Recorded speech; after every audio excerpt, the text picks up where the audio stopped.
बांदा जिले के चिल्ला घाट का वो सन्नाटा आज कुछ ज्यादा ही गहरा और डरावना लग रहा था। नदी किनारे खड़ा राघव अपने कैमरे से चांदनी रात की कुछ बेहतरीन तस्वीरें ले रहा था।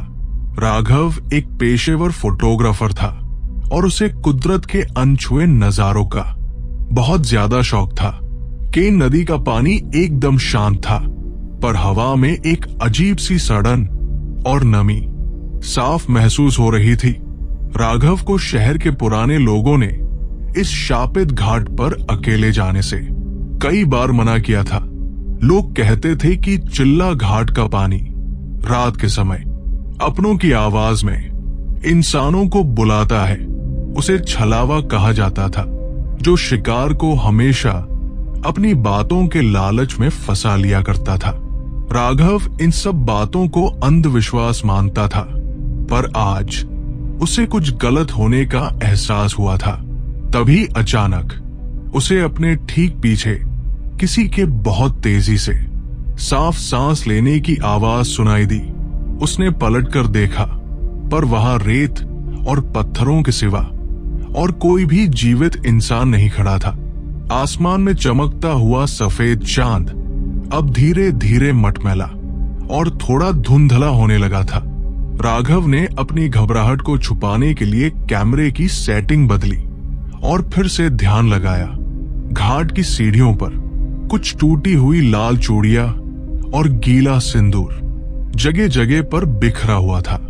सड़े हुए फूलों और पुरानी अगरबत्ती की महक से अब वहां सांस लेना मुश्किल होने लगा था।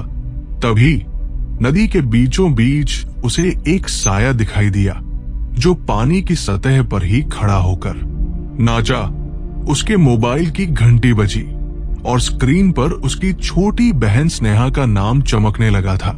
फोन उठाते ही दूसरी तरफ से स्नेहा की बहुत डरी हुई और कांपती हुई आवाज सुनाई देने लगी।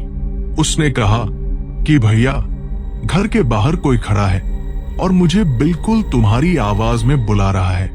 राघव का दिल जोर से धड़कने लगा, क्योंकि तभी नदी के पानी से वही आवाज दोबारा गूंजी थी, बचाओ भैया, मैं इस बर्फीले पानी में डूब रही हूं और मेरा दम बहुत घुटता ही जा रहा है। राघव के सामने एक भयानक सवाल था कि फोन वाली बहन सच है या पानी के अंदर वाली पुकार। नदी के किनारे रखी उसकी टॉर्च की रोशनी अब धीरे धीरे अपने आप ही मंद होने लगी थी। उसने देखा कि पानी के अंदर से कई नीले हाथ बाहर निकलकर उसे अपनी तरफ खींच रहे थे। वे हाथ इंसानी नहीं थे, बल्कि सड़ी हुई खाल और लंबी काली हड्डियों के बने हुए लग रहे थे। राघव ने भागने की कोशिश की, पर उसके पैर उस गीली रेतीली जमीन में बुरी तरह धंस गए थे। सन्नाटे को चीरती हुई एक दर्दनाक चीख सुनाई दी, जो किसी मरते हुए जानवर की लग रही थी। अचानक उसे महसूस हुआ कि जमीन पर पड़ने वाली उसकी अपनी परछाई अब वहां से गायब हो गई।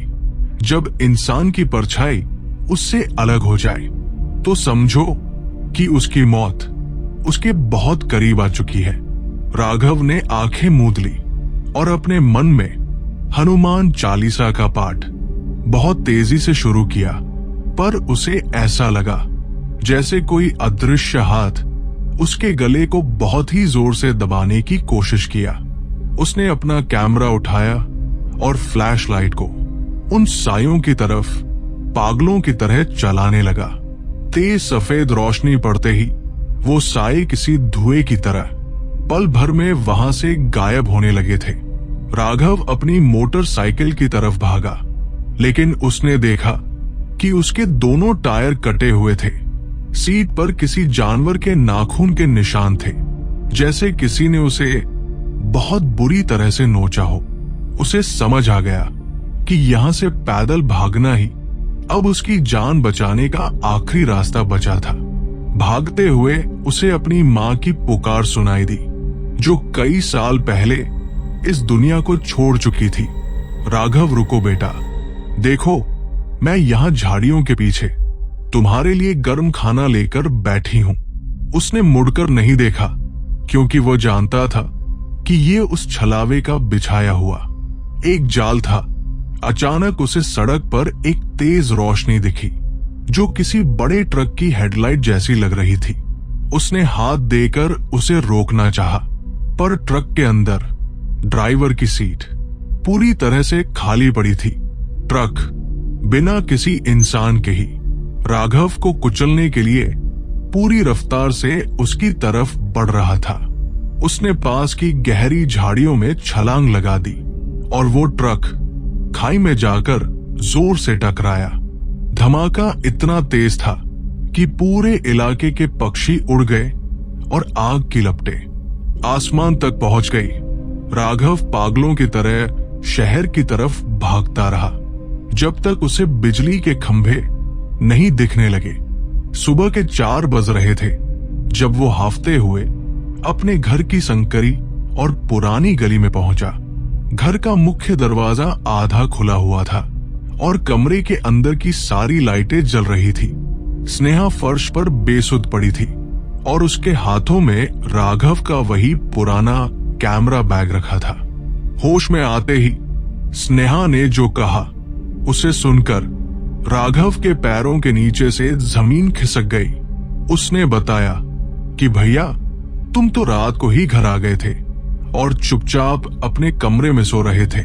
राघव दौड़कर अपने कमरे में गया, पर वहां बिस्तर एकदम खाली था और उस पर सिर्फ मिट्टी थी। उसने जब अपना कैमरा चेक किया तो उसमें एक भी पुरानी तस्वीर अब बाकी नहीं बची हुई थी। कैमरे के लेंस पर खून से एक अजीब सा निशान बना था, जो देखने में किसी उंगली जैसा था। अगले दिन अखबार के पहले पन्ने पर एक छोटी सी खबर छपी, जिसने राघव को पूरी तरह तोड़ दिया। चिल्ला घाट पर एक अनजान युवक की लाश मिली थी, जिसका हुलिया बिल्कुल राघव जैसा ही था। अब राघव को समझ आया कि उस रात छलावा केवल उसकी परछाई लेकर ही शांत नहीं हुआ था। वो साया अब राघव का चेहरा और उसकी आवाज लेकर इस दुनिया में खुलेआम घूमने लगा था। जब उसने आईने में अपना चेहरा देखा तो उसे अपनी आंखों की पुतलियां पूरी सफेद दिखाई दी। उसकी त्वचा अब धीरे धीरे ठंडी पड़ रही थी और सांसों से वही सड़ी हुई गंध आने लगी थी।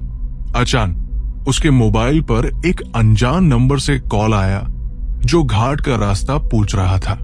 राघव ने अपनी फटी हुई आवाज में उस अजनबी को रात के ठीक 11 बजे घाट पर बुलाया। केन नदी का काला पानी एक बार फिर नए शिकार की तलाश में खामोशी से इंतजार कर रहा था। शहर की सड़कों पर अब एक नहीं बल्कि 2 राघव घूम रहे थे, जो मौत का खेल खेल रहे थे।